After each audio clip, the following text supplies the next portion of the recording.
What's up, sprinters? Welcome back to another video. Today I'm going to be giving you all the information I have and all the knowledge I have about how to come back into a game from behind from my experiences in the game, being a runner-up to the Pokemon Unite Championship Series World Championships, and being a multiple-time top 100 on the leaderboards. Let's get right into it.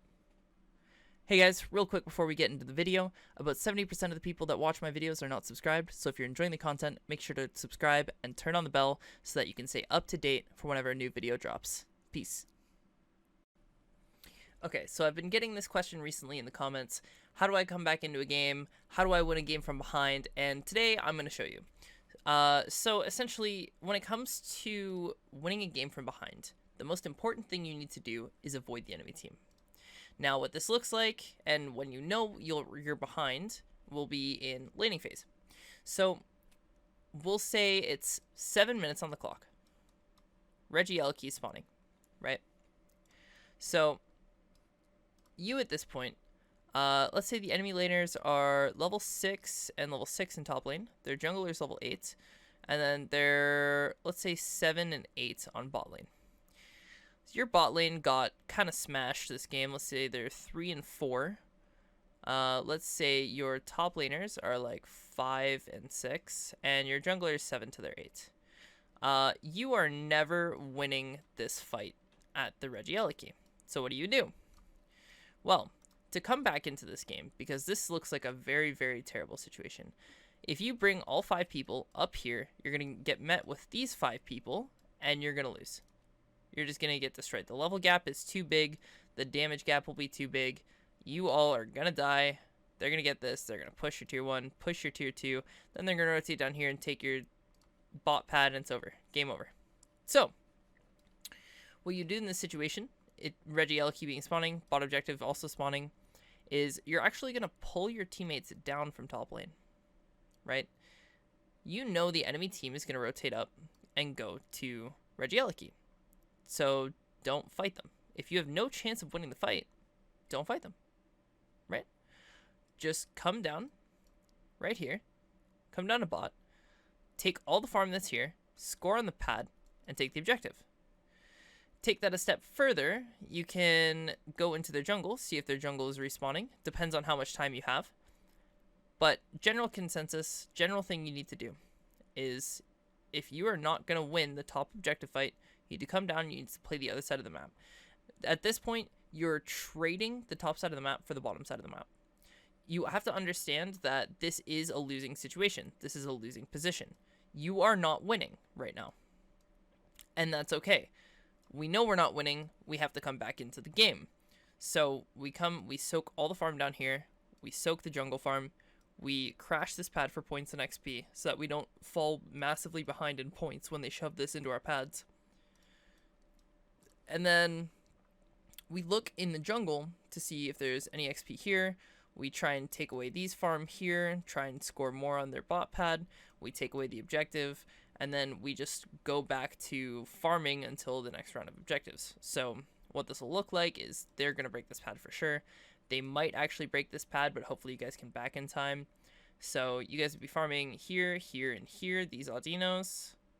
And then if they end up breaking your bot pad later, you'd have these down here.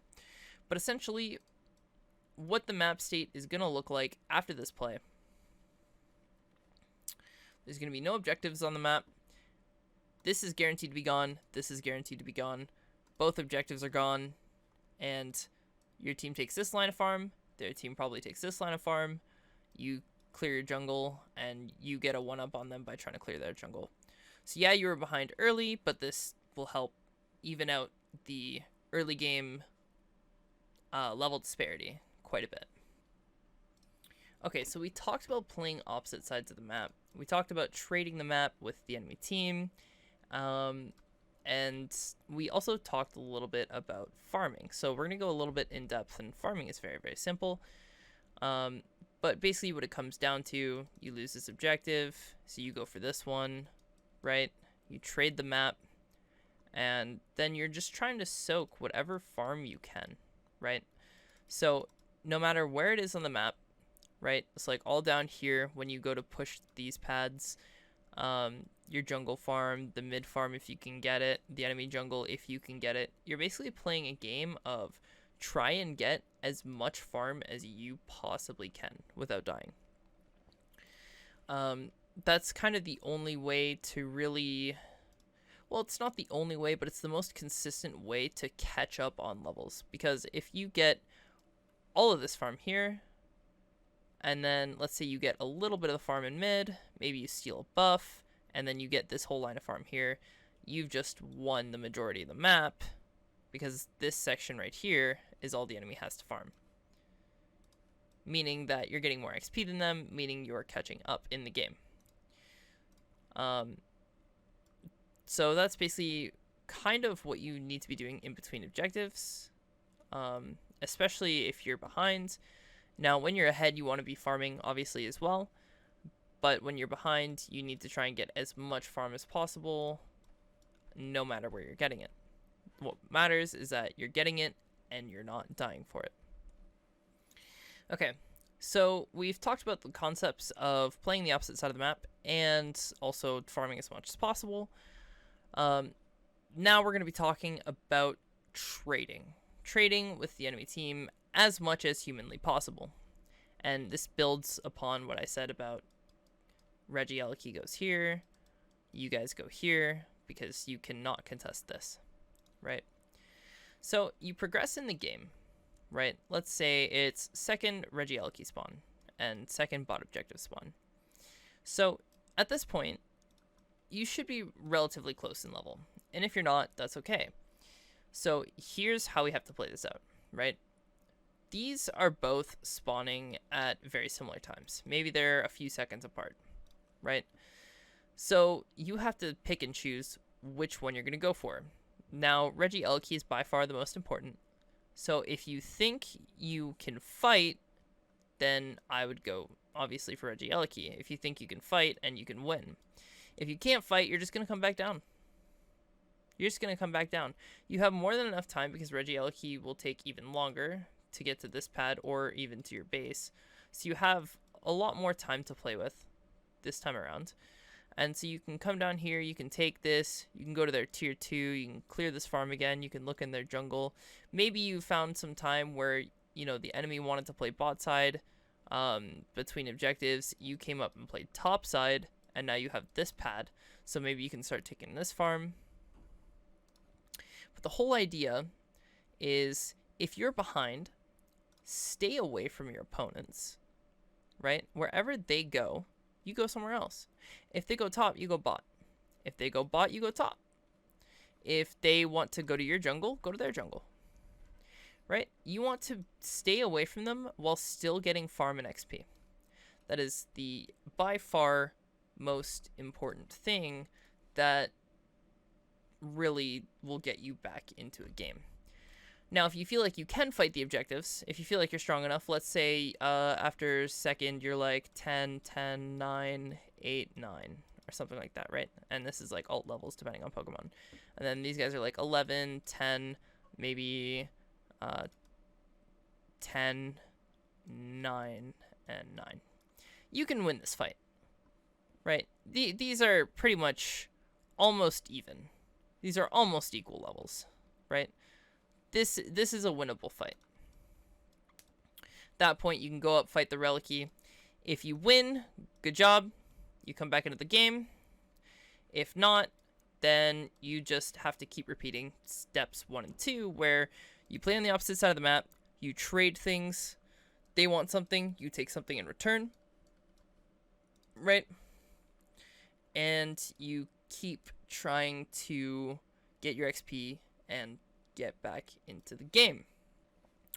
So the most important thing to understand after all of that, now that we've gone over those 3 initial ideas, is that once the levels are equal, right?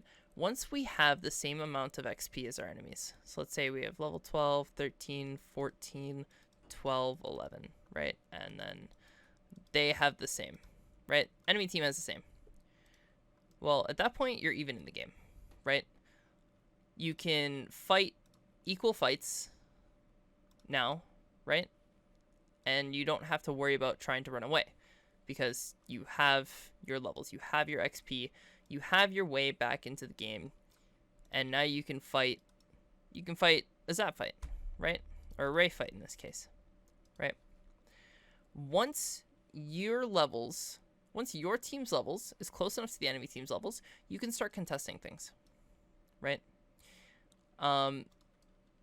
You can start contesting whatever you want. You can start contesting the mid farm again. You can start contesting this. You can start contesting this if you're ahead, if you end up getting ahead. You know, you can start contesting anything in the neutral area, right? So long as your levels have caught up to their levels. Once you guys hit equal levels, the game state kind of resets, right? So maybe you're down, maybe they took these pads and you took this pad and this pad. Well, it's like, okay, you're relatively close on points and then you're equal levels. Well, then you're basically just playing a brand new game with a shorter timer, right? Because now let's say it's like 4 minutes by the time you catch up. Okay, great. So, yeah, it's just 4 minutes on the clock by the time you catch up. You have roughly the same amount of points scored, and you have roughly the same amount of experience. So whatever objective is spawning, now at around 4 minutes, maybe in a minute you'll see this, in a minute you'll see that. You can contest either one of these objectives, because now you have the means to do so. You have your farm, you have your levels, you have the points. You're not going to fall too far behind for Rayquaza, so you can go ahead and start contesting and playing the game again, which, you know, that's pretty good. Okay, and finally we're coming down to the Ray fights. So, how we're going to look at this is 2 scenarios. In the macro guide, we talked about what to do if you're ahead. And if you guys haven't watched that, I recommend you, after this video, go watch the macro guide. Everything you need to know about macro, go check it out. This video, we're going to be covering what to do when you're in an even game state or you're behind. So, we have the Zap Pit. It's 2 minutes on the clock, right? And we are in an even game state, right? We're in a neutral game state where the game could go either way based on the team fight. So you're setting up like the similar position you saw in the last video, something like this, right? You want to defend back caps. You want to, you know, maybe your tier 2 is gone, so instead of having someone up there, you have like an extra person down here somewhere, something like that. And this is in a neutral state, right? So you're setting up, again, you're setting up positioning like 230 or 215, somewhere around there. And you're trying to take control of this mid area. From a neutral point, it's basically the same as playing ahead. You're looking for a pick. You're looking to start a fight. You're looking to get the jump on your opponent. Once you do, you win the fight. Neutral fights are a little bit more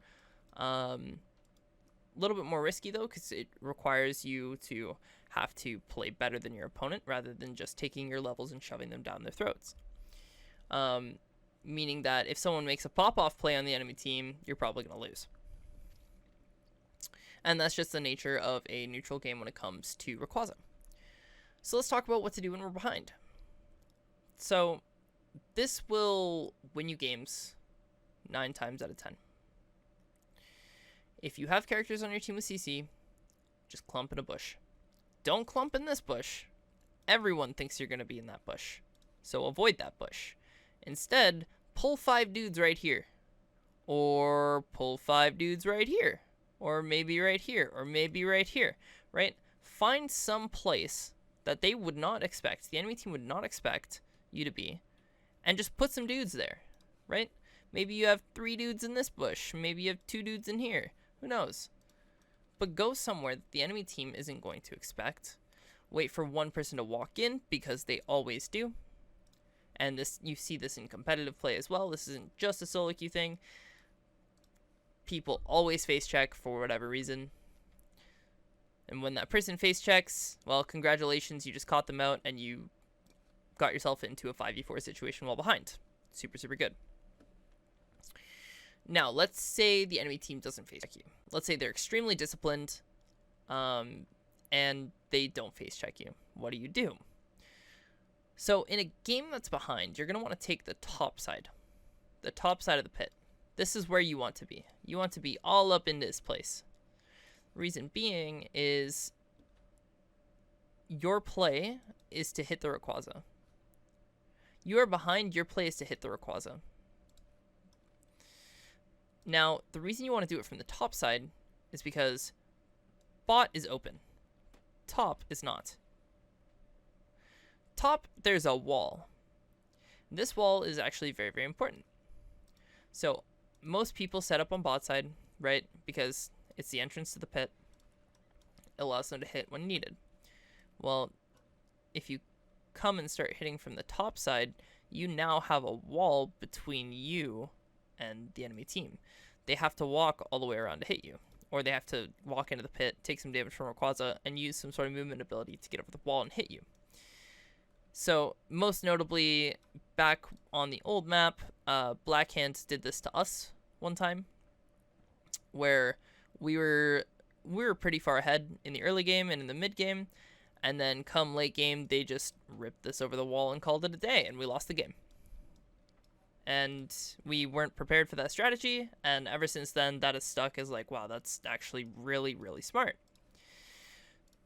So the goal is to hit this, and either you have a comp where you can rip it and take it for free, or you can, again, try and like pick somebody out, or just force them to respond to you hitting this by running at you and picking them off, catching somebody out in that fashion when they overextend. So there's a few answers at Zap to get you back into the game.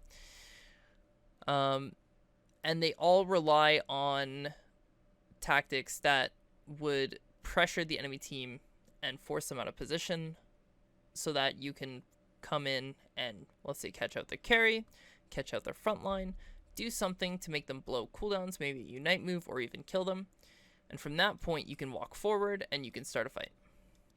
Thank you guys so much for watching. If you have any questions or comments, leave them down in the comment section below. And if you enjoyed the video, make sure to like and subscribe for more educational content much like this, and I'll see you in the next one.